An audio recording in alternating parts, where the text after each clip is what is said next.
Yeah, so welcome to this review of the American Tier 7 light tank T-71. I've just finished tree marking this as well.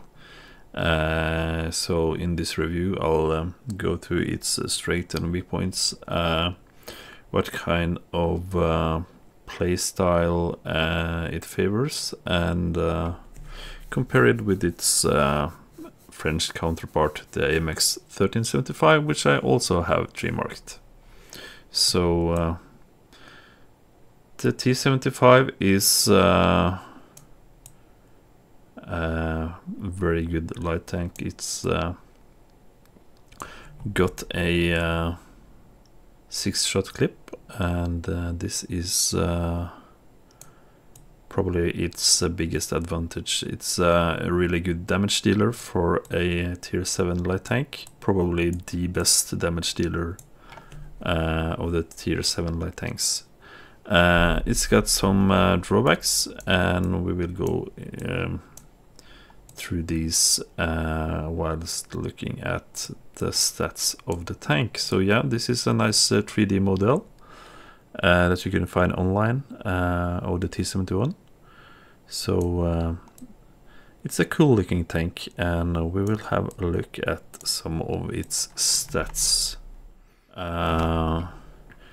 Here I have the excellent webpage from Wattbase, and I have chosen the top modules of the T-71. So we can see that it has an 150 alpha damage, 145 standard pen, 210 premium pen, which is heat round, and I personally prefer the APCR premium rounds, especially for the light tanks. So as you can see, nice shell travel, 20 seconds clip reload, and 2-second in reload time between the shots in the clip.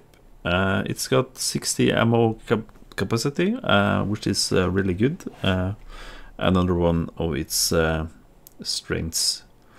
840 hit points, no really armor to speak of, and good view range, and of course this being standard on most American tanks, 20% engine fire starting chance. So at the first glance, its gun stats seem kind of good, with a 2.1 aim time and the dispersion. The problem with this, I find, is basically the turret and hull dispersion values. They are kind of bad, and coming to this tank from the AMX 1375, I found that the turret and the hull dispersion values are worse, and it was really noticeable after the coming from the AMX 1375. Depression and elevation values are good. They are not really any they don't put any limits on your playstyle. Camo wise, this is a slightly larger tank than the AMX 1375, so it's got worse camo. You can see it's 24.70 base camo value in while moving and sitting still, and if you compare this to the AMX 1375, you can see that this has got 31 camo value, which is better. Also, you can see that the dispersion values on the AMX 1375 is better as well. So modules wise, it's sort of the same values, so that's not really a factor. The thing that's is kind of a huge factor is the position of the ammo rack. You can see here the position of the ammo rack on the T-71 covers quite a large part of the side, on the right hand side, and as well on the left hand side. And this position is kind of a position you can expect to be hit quite often. So that was one thing I found. I got my ammo rack often taken out by tanks hitting me because of these positions of the ammo rack. You can hit it from the front, and it covers a large part of the right hand side, and it's also quite a large target on the left hand side. So that's also a drawback on the T-71, especially when you compare it to the ammo rack position on the AMX 1375. Here the ammo rack is a much smaller position, and most of the tanks will be shooting at the body of your tank, so it's a much smaller target, and I found that I didn't get ammo rack as often in the AMX than I did in the T-71, so that's another drawback. So yeah, that's a short look at the stats, and now I'll be showing you some games in the T-71. So this battle is a tier 7 battle on Ensk, where I can show you the damage dealing potential of the T-71. If you look at the enemy team, they've got a lot of heavy tanks. They've got 2 scouts and some mediums and 1 RT. So this is a good matchup for the T-71. Here I tell the team to look for targets, since I'm going for an early scouting run across this field on the Ensk.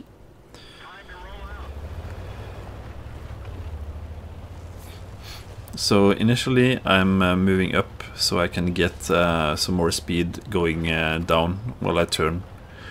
And I've got the type coming with me, so I spot the T-37 and some other tanks in the back. And I also get spotted by some enemy tanks. So the T-20 hits me. Not a big issue really, because he had the small gun. So spotted many tanks, did not get really that much spotting damage. So usually I'll go to the tracks and shoot at the tanks pushing up or crossing into city. The VK is trapped in a bad position. You should never go down the tracks, because you have no place to go if you're spotted by enemy tanks. So he paid the price for that, and I continue to try to spot the enemy tanks crossing into city. And I park behind the bush to use the camo values and use the bush as cover. I don't really spot anything here, so I'll just stay and I keep on moving because of making myself a harder target to hit. So then we spot the T-37. I miss the 2 first shots, hit him with 1 shot, and I miss the 3rd shot, and track him with a 4th shot. And luckily 1 friendly tank hit him and killed him. So then I move up to the city. We can notice that they have a lot of tanks in field, so I'm guessing that they don't have really that many tanks in city, since they've already lost 5 tanks. So that basically leaves 2 or 3 tanks not spotted. So I feel I can deal with that, since I'm at top tier. So I move in to flank the OI, and he is not really looking at me, so I put 4 shots into him and I bounce 1 shot. So then I noticed that VK has spotted the other OI, and I feel confident that I will be able to put a clip into him, since he seems to be alone. So this is classical play with the T-71, find isolated targets and clip them, and run if you can't kill them with one clip. So he is focusing on the tanks in front of him, so I can easily put 6 shots into him. I should say 5 shots, because he died before I could shoot the last shot in the clip. So you can see we're up 9-4, and I already done 2k damage and 500 spotting damage. So since this game had quite a number of juicy heavy tanks, I get to do some more damage here at the end of the game. So reloading my clip, heading for the Tiger P and the OI, since they're the juiciest targets, and the T-20 is maybe held down as well, so he is in a more difficult position to attack. I wait to fire until I get on the Tiger P side, because he is focusing on the VK, so now I can avoid his gun, and then I actually ammo wreck him, so that helped a bit. The Tigers have the ammo rack on the side of the tanks, so this is a quite good tactic to use in a light tank. So end of the game, I got 3,500 damage and 900 spotting damage for an ace tanker on Ensk.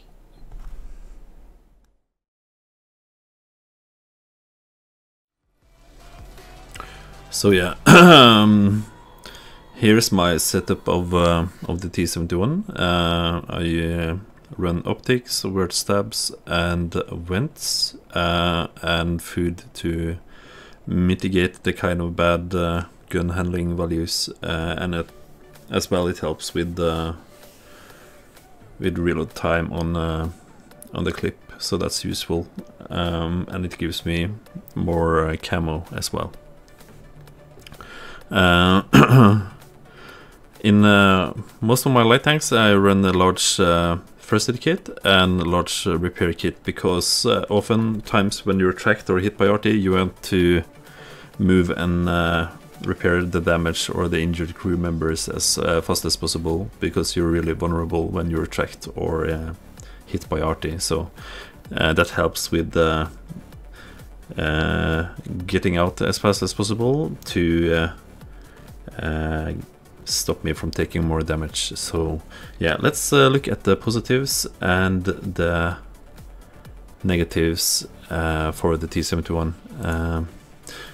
The T-71 positives are I got the highest damage dealing potential of any tier 7 light tank. As you saw in that Ensk game, it's really possible to be a major force in city maps as well, because of the large burst damage. So if you can isolate targets like I did with the OI in the city, I put 5 shots into him, and that is kind of the situation where the T-71 excels, isolating targets and put the shot into them and run if you can't kill them. It also has decent mobility and view range, and it is in a very good line of light tanks in the tech tree. You've got the Chaffee, the T-37, the T-71. They are all really good light tanks, so you get to use the same crew for all of those tanks. Of course you have to retrain them and stuff, but it's probably the best light tank line up to tier 7, at least in the tech tree. So I haven't played the M41 that much, and T49 in this after the matchmaking changes, so I will get to them eventually and do some reviews of them as well. So that's the positives. The negatives of the T-71, it's got bad gun dispersion values. Like I said, I really noticed that coming from the AMX 1375. And it's got kind of mediocre camo values for a light tank as well. And it is kind of a large target for a light tank. So And like I showed you earlier, the ammo rack is in a really vulnerable position, so you can expect to get ammo racked quite often. So these negative traits of the T-71 makes it a very good damage dealer and a good tank for padding with it. But I find that the AMX 1375 is a better tank for scouting in general and feels more suited to both active and passive spotting. So if I had to choose between playing the AMX or the T-71, at the moment I would pick the AMX 1375. I think that's a better all-round light tank.